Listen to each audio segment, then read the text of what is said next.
till those all seas raise. Drowning in the monotone, no escape today. But I need a haircut, break the static's hold. Losing nuggets, tiny bites, the story is told.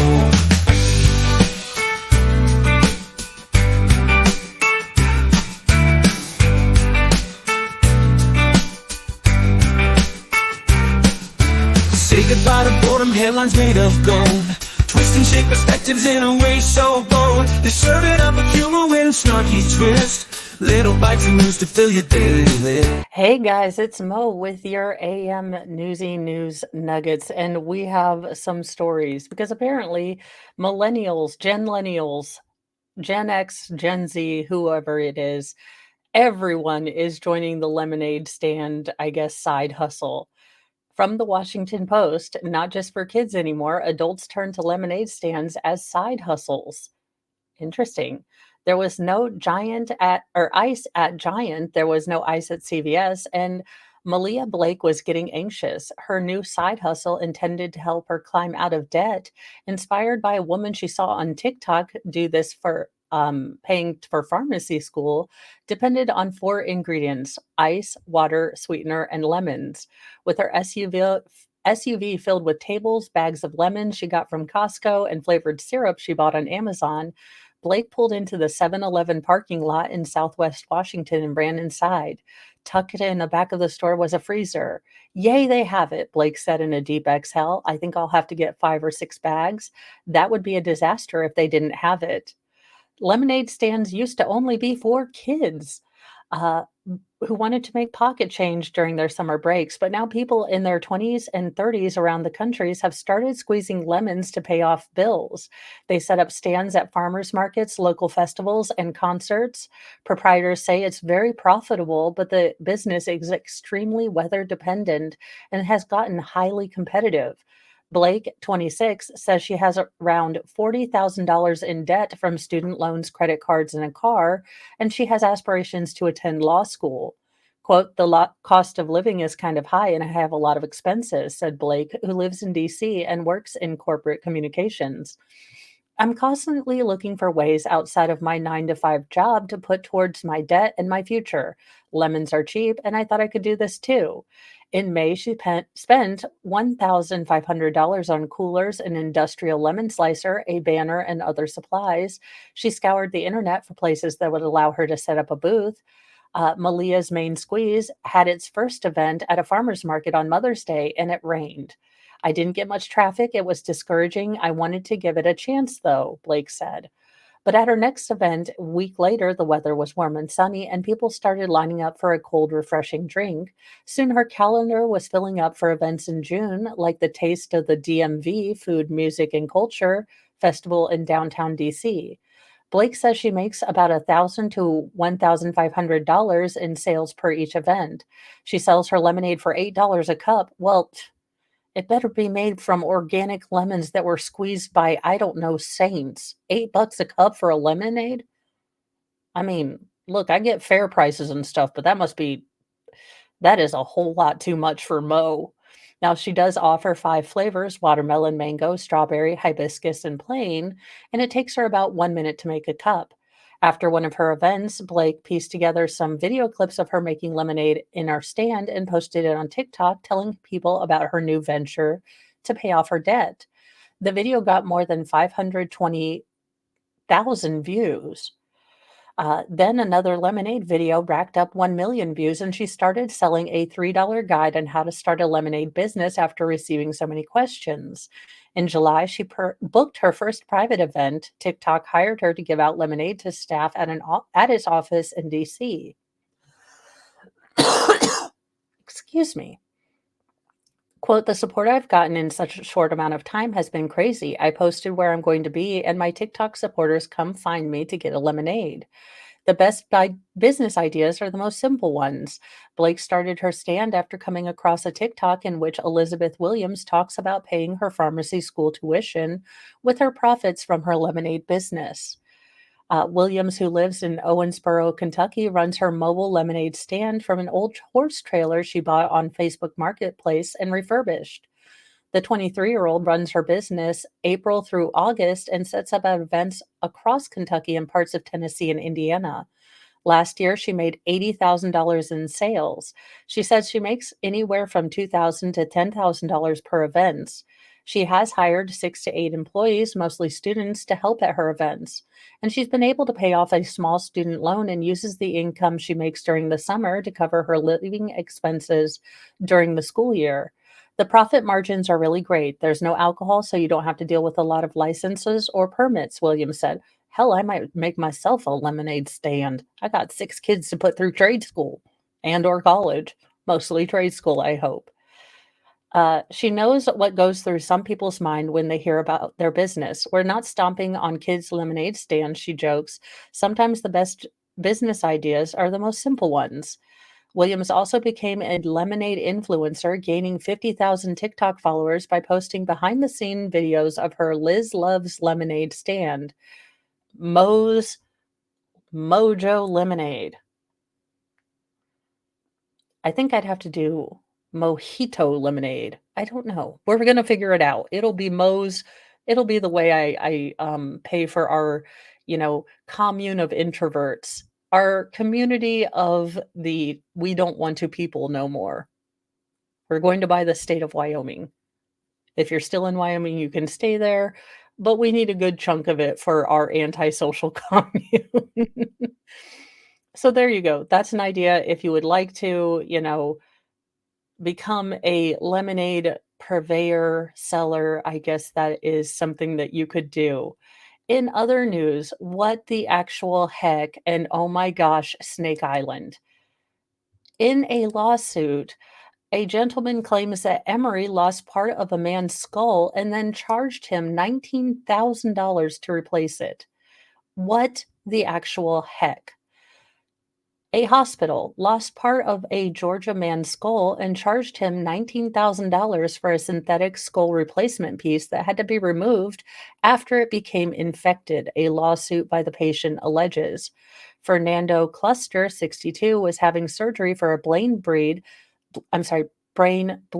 that had to have part of his skull removed last year at Emory University Hospital in Midtown Atlanta.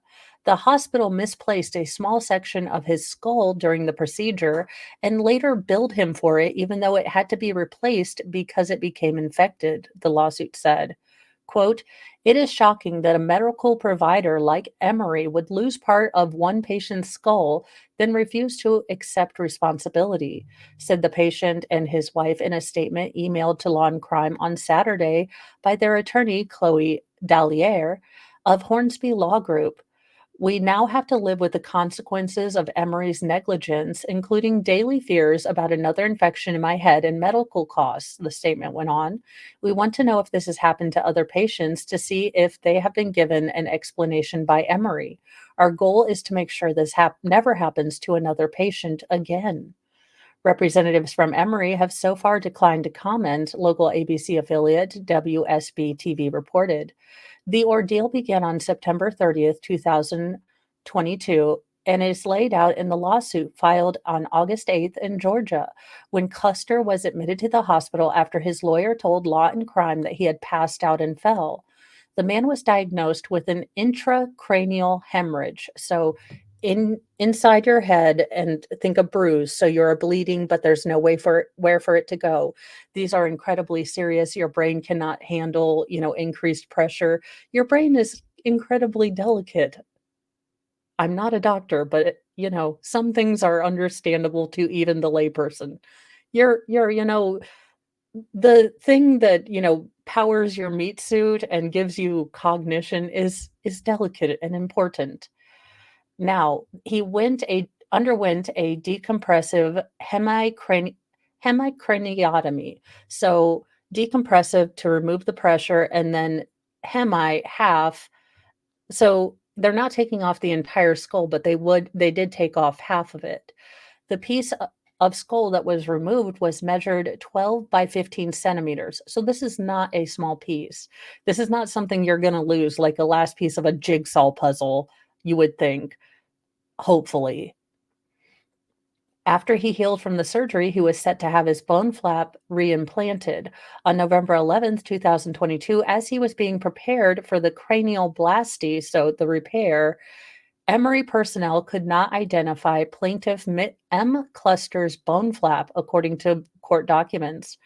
When Emory's personnel went to retrieve the bone flap, quote, there were several bone flaps with incomplete or missing patient identification. Wait a minute. We just throw all them in like a junk drawer with our extra sauce packets, and then we're like, oh, I, I mean, what? A neurosurgery update progress note from the doctor provided to Law and Crime by Custer's attorney outlined what happened in the operating room when staff could not find the flap. The alleged omission more or less tracks with what's written in the lawsuit. Quote, we inspected the freezer where bone flaps are stored and could not find a bone flap with Mr. Cluster's patient identification. The note reads, there were several bone flaps with incomplete or missing patient identification, but we could not be certain which of any of these belonged to Mr. Cluster.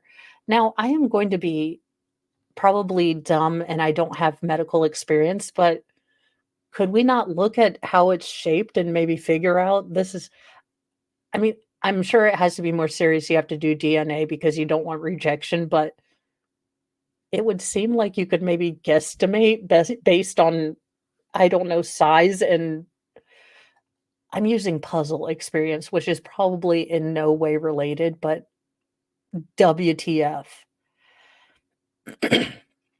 Now, his surgery was canceled and rescheduled for November 23rd, 2002, so that a synthetic plant flap could be made, extending his hospital stay and prompting the hospital to charge him a huge expense for this, the lawsuit alleges. After the synthetic flap became infected, additional surgery was required, court documents said. Dallier said his client is currently at home still recovering from his infection. Uh, she said that the lawsuit seeks the dollar amount to be determined at trial for damages for his physical and emotional pain and suffering, his wife's loss of consortium, his medical expenses estimated in the lawsuit to be over $150,000. This is not right. This is a complete hospital error. If the charting says this, then please, hospital, pull your head out of your behind and give him what he's owed. Take that charge off. The man has suffered enough. I am so tired of the medical establishment never having to admit they were wrong or, take responsibility. Yeah, it's practicing medicine. We don't know all the answers. Yeah, well, when you lose a brain flap, I think that's a you're bad and you need to pay up. I don't know. These have been the Newsy Nuggets. Normally, I put more in, but I wanted to try to keep these a little shorter so I can do maybe more Newsy Nuggets throughout the day. I will see you guys tonight for a very special nightly Newsy News where I, instead of doing news, do a story time talking about my walk through Delphi and what I was feeling, and just kind of going over all of that with you. My thoughts, I've given them time to marinate, and hopefully, I can do justice to everything that I felt and saw and give you guys a real sense of what it was that I experienced because I didn't think it would hit me as hard as it did, but it was really a very touching, heartbreaking, respectful and thoughtful experience.